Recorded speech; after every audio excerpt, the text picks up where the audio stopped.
titre. Eh oui, malheureusement, beaucoup de gens pensent ce genre de choses. Vous aussi peut-être. Ouais, moi je pense ça. Et d'ailleurs, mon cher Alex, je t'incite à expliquer aux gens que tes conseils sont très précieux.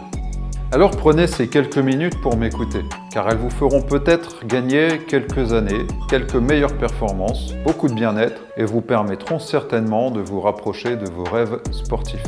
Prenons la chose d'abord de manière simple. Aujourd'hui, vous faites du sport en compétition, je ne me trompe pas. Absolument. Vous avez des objectifs que vous aimeriez atteindre dans ce sport. Je suis toujours dans le bon ? Rien à dire, t'es dans le bon.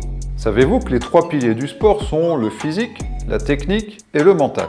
Et si je dois parier quelque chose, je suis persuadé que vous vous entraînez beaucoup physiquement, techniquement, mais est-ce que vous vous entraînez mentalement ? Alors, franchement, pas des masses. Je juge pas, t'inquiète. Je pense même que vous ne savez probablement pas en quoi ça consiste de s'entraîner mentalement. Alors si vous le permettez, laissez-moi vous dire ce que j'en pense. Je suis effectivement, bien sûr, convaincu que vous avez des rêves, des objectifs, quels qu'ils soient dans votre pratique, quelle qu'elle soit d'ailleurs. Ouais, moi je rêve d'un rencard avec Scarlett Johansson. T'as pas son 06 ? Je parle de sport là. Bref, vous faites en sorte d'y arriver, vous consacrez beaucoup de temps et d'énergie pour progresser et pour tenter d'atteindre vos objectifs. Mais connaissez-vous la formule de la performance de Tim Gallwey ? Tim Gallwey, un Américain, 83 ans, spécialiste du tennis et du golf, écrivain, les yeux bleus, jolie partie, mais il est déjà pris, vous avez aucune chance. T'as vu, j'ai révisé.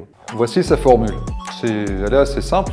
Performance est égale à potentiel moins interférence. Mais votre potentiel, qu'est-ce que c'est ? Alors moi, je sais dire l'alphabet en rotant et à l'envers. Votre potentiel, c'est ce dont vous êtes capable au maximum, physiquement, techniquement, mentalement, à un moment donné. Donc, déjà, le mental en fait partie, non ? Vous n'avez pas un potentiel de concentration, de gestion d'émotions ou de stress, de confiance en vous, de compréhension de l'organisation optimale pour atteindre vos performances ? Il y a bien d'autres éléments, mais bon, en voilà déjà quelques exemples. Et ensuite, les interférences. Imaginez-vous à une compétition super importante, qui est votre objectif de l'année de carrière, peut-être.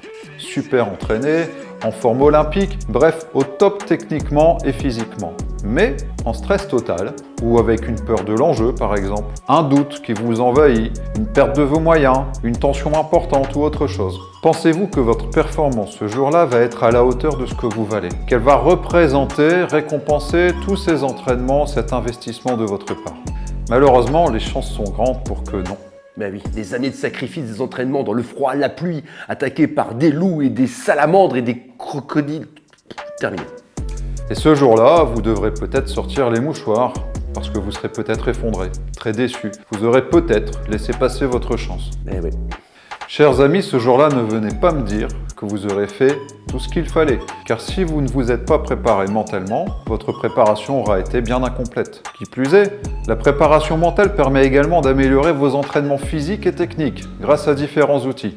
Elle est pas belle la vie ? Et tout le monde est concerné, hein. Équipe ou en solo, du foot au curling, en passant par le tir à l'arc, la natation, le golf le lancer de nain de jardin. Non, peut-être pas. Mais enfin, tout le monde est concerné. Tout le monde est concerné, les gars. Au final, j'espère que vous aurez compris que la préparation mentale vous fera donc gagner du temps ou dans le pire des cas diminuera bien les chances pour que vous en perdiez à vous entraîner toujours plus en prenant le risque énorme de vous rater le jour même. C'est sûr, c'est sûr. Maintenant, vous savez, alors à vous de choisir. Et n'oubliez pas, performer et se sentir bien, ça commence là.